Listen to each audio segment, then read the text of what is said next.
Bom dia, amigos e amigas, graça e paz. O Senhor nos permitiu, por sua exclusiva bondade e misericórdia, estarmos aqui compartilhando um pouco da palavra de Deus. Eu queria refletir com você sobre comunhão a partir do texto de João, Evangelho de João, capítulo 17, versículos 22 e 23. Eu lhes tenho transmitido a glória que me tens dado, para que sejam um como nós somos, eu neles e tu em mim, a fim de que sejam aperfeiçoados na unidade, para que o mundo conheça que tu me enviaste e os amaste, como também amaste a mim. Amigos, é um grande prazer podermos compartilhar a palavra do Senhor, e eu queria falar sobre esse tema tão importante que é a comunhão, em especial com enfoque na comunhão com Deus, na comunhão com Deus.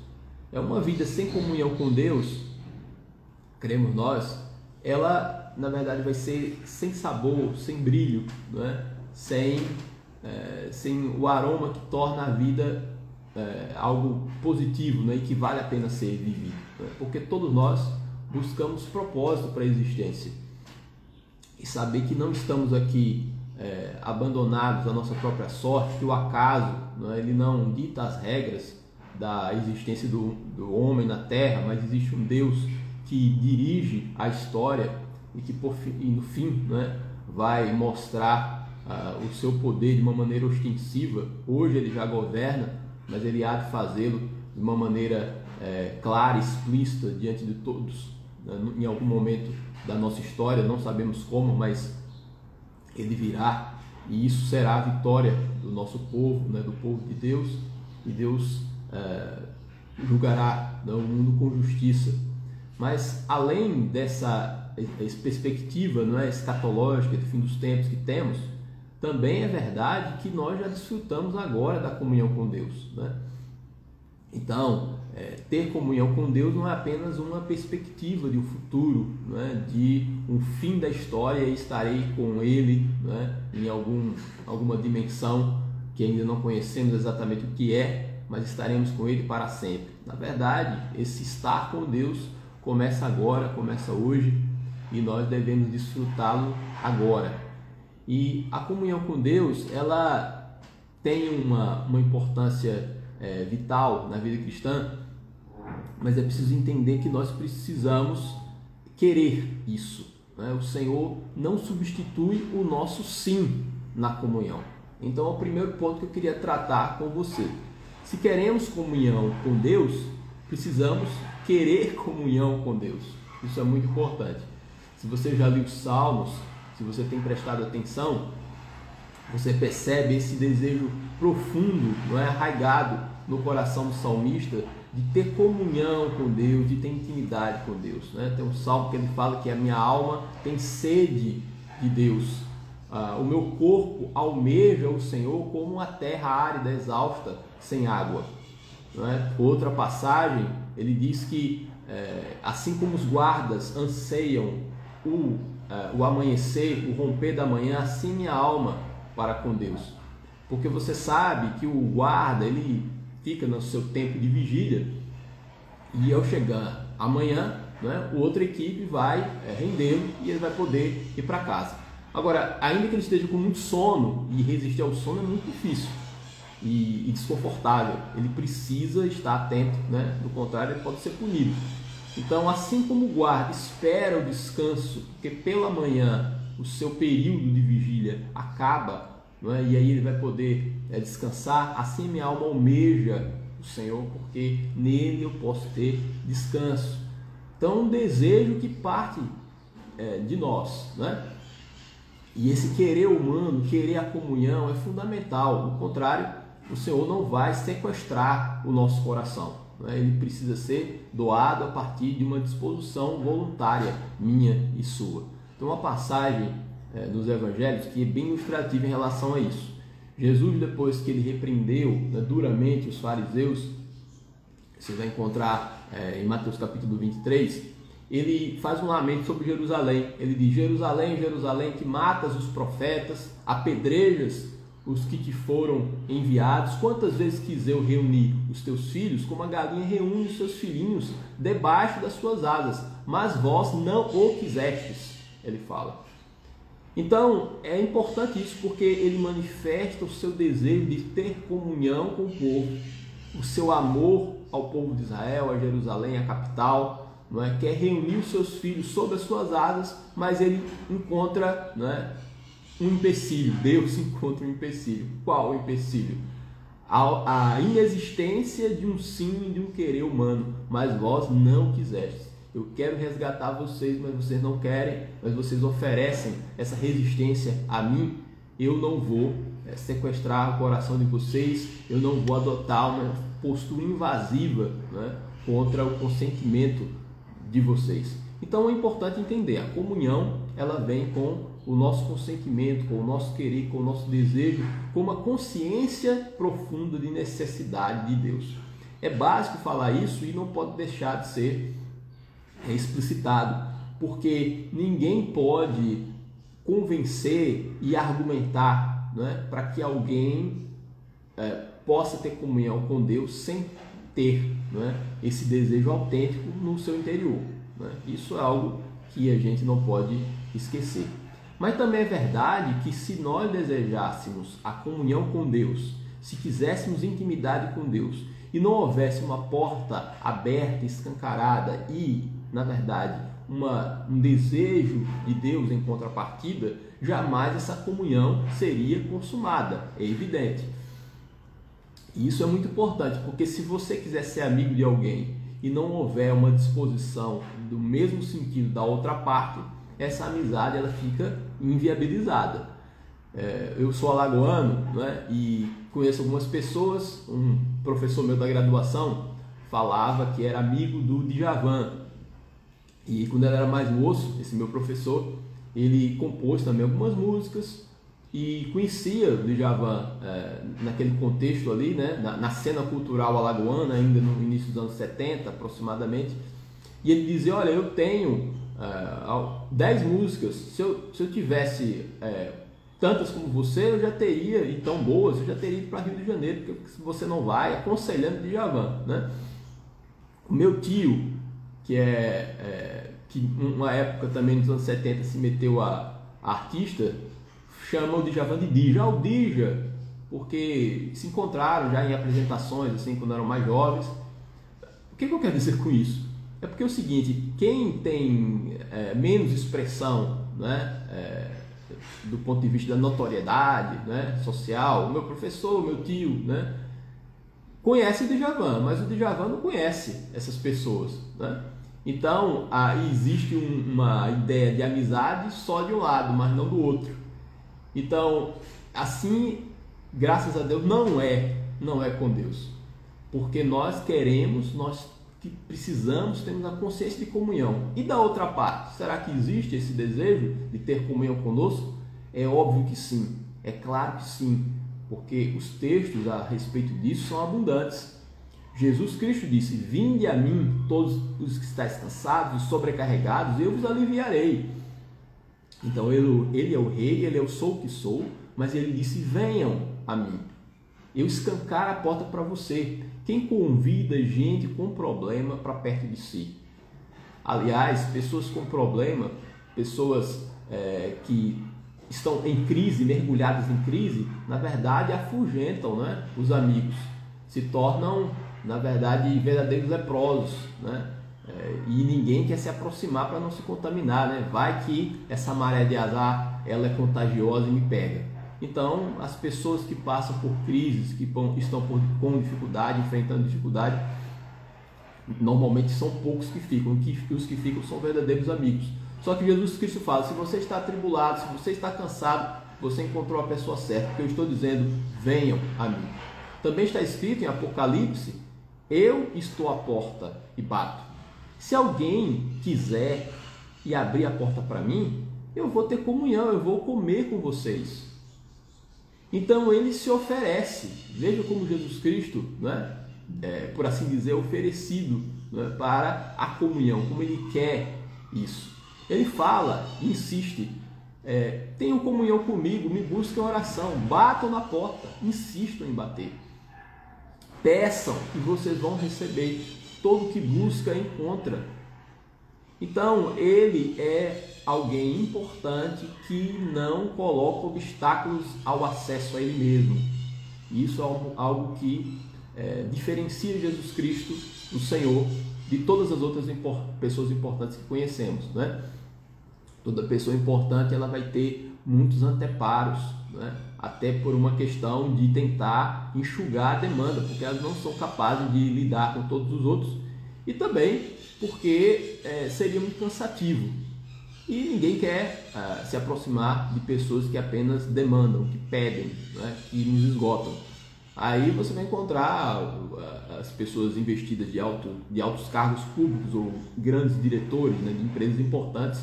Você tem a secretária, os seguranças, os assessores, etc. Né?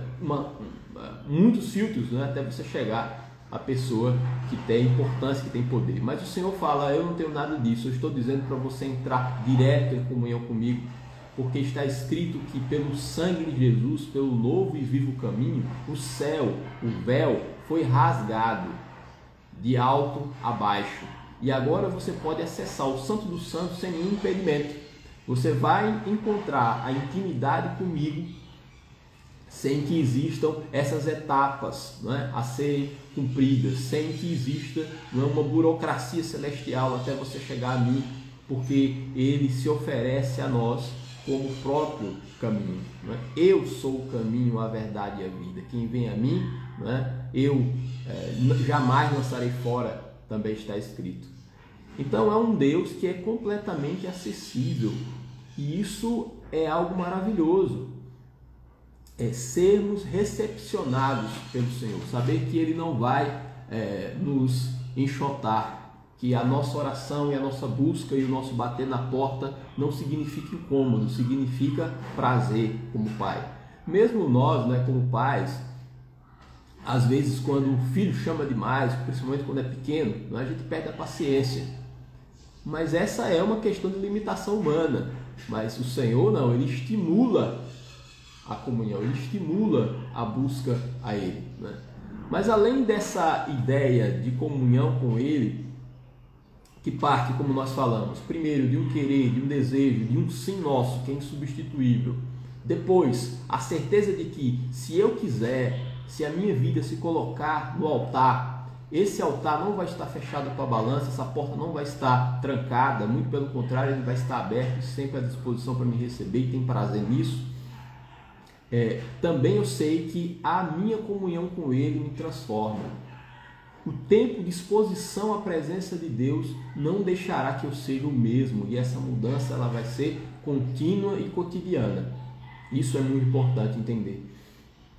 Lembre-se, por exemplo, da passagem em que Moisés está no Monte Sinai, e ele tem contato com Deus. A Bíblia fala que ele via Deus face a face, né? Ainda que de uma maneira indireta, né? Ele viu por uma fenda, né, a glória de Deus, mas conversava com Deus e Deus passava as instruções para ele.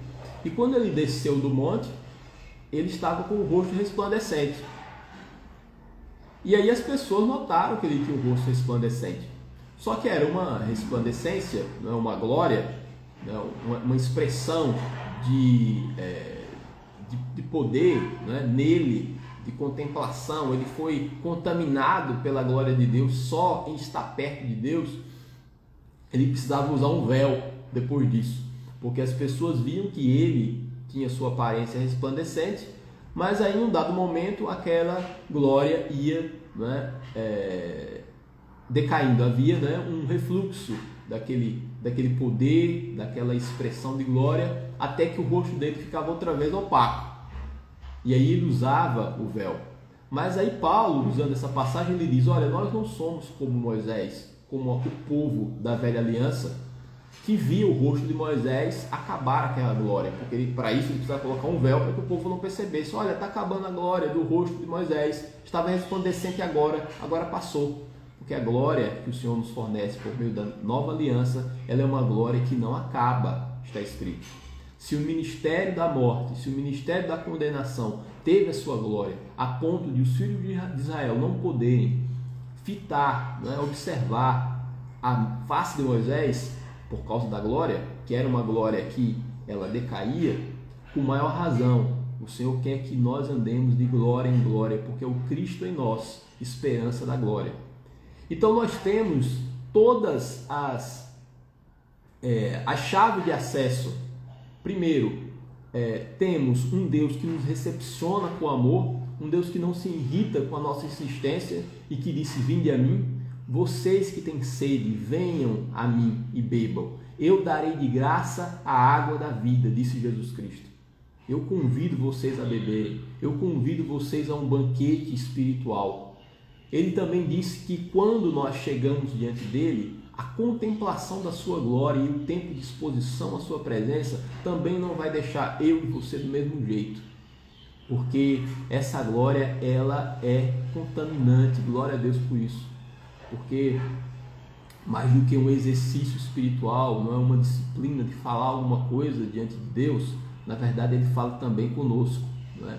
E nós somos envolvidos por esse poder, como aconteceu, não é, com os discípulos quando eles estavam com Jesus Cristo, e Jesus Cristo foi tomado, não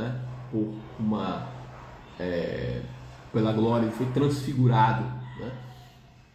Então aquele foi um momento de oportunidade, mas que aconteceu porque já existia uma rotina de comunhão com Deus. Já existia o hábito de estar ao lado de Jesus Cristo enquanto ele orava. Quando eles pediam para Jesus: olha, ensina-nos a orar, como os discípulos de João Batista também aprenderam com João Batista, Jesus ensinou, praticou com eles, e chegou um momento que aquele grupo mais restrito de discípulos tiveram aquela experiência extasiante de ver Jesus Cristo, que era um homem de carne e osso como nós, se transformar num bloco de luz, né? numa estrela, né? Algo resplandecente, né? Uma energia, algo que eles não conseguiram explicar. Os evangelhos tentam explicar, mas a explicação que ele virou luz, né? E viram aquilo diante dos olhos deles.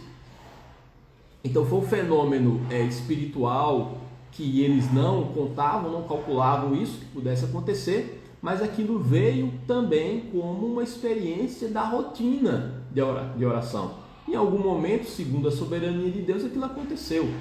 Só que o Senhor quer mais que isso. Não apenas observar, não é, que Ele é luz e que Ele é o sol da justiça, porque isso nós já sabemos, mas que também essa luz esteja em nós, para que essa experiência seja algo marcante na nossa vida, não é? E esses marcos que temos com Deus, de experiência também que nós podemos ter, não é, com o sobrenatural, eu acredito nisso, ele é um sobrenatural que não resume essa experiência em si mesma, não é? Não é uma experiência que apenas é para nos entreter, não é? Para fazer com que os nossos olhos se encham e depois disso sejamos as mesmas pessoas. Toda experiência real de encontro com Deus, na verdade, faz com que você levante de outro jeito, né? Se a nossa cabeça e o nosso coração não mudar depois da experiência com Deus, da comunhão, essa comunhão ela não teve, né, o efeito que Deus planejou para nós. Então, entramos na presença de Deus porque Ele nos deseja, porque Ele nos convida e somos bem recepcionados e acarinhados por causa da sua graça. Mas também, ao entrar no Santo dos Santos, nós não somos mais os mesmos e somos transformados segundo a sua imagem. Mas antes dessas duas etapas, da boa recepção pelo Senhor, porque Ele nos chama, Ele nos convida, e da transformação contínua pela entrada, não é, na comunhão com Ele, precisamos entender que o nosso desejo, o nosso querer, não é, a nossa busca, se entender como alguém necessitado, não é, desesperado pela graça de Deus é muito importante. Não é? A necessidade do salmista, o meu coração anseia por Deus, não é? E o meu corpo, não é, deseja o Senhor como uma terra árida, exausta, sem água. Que seja essa tônica da nossa vida, um desejo crescente por Deus e com certeza Ele vai corresponder a esse nosso desejo, porque Ele disse: eis-me aqui. Um povo que não se chamava pelo meu nome, eu disse: eis-me aqui. Deus se oferece por nós, não é? A história da redenção é uma história em que Deus fala com o homem, busca o homem, lança suas redes e nos pesca, porque Ele toma a iniciativa, não é? A história de uma busca ativa pelo homem, assim que é o Senhor. Então, se temos essa certeza de que conhecer a Deus não é um resultado porque encontramos um método, né, de busca a Deus, mas porque Ele já falou: sim, eu te recebo, o sacrifício já está pronto, o cordeiro já foi imolado, agora venha para o banquete. A nossa parte agora é dizer: sim, eu quero, e buscarmos a Deus de todo o coração e com toda a nossa força, em nome de Jesus Cristo.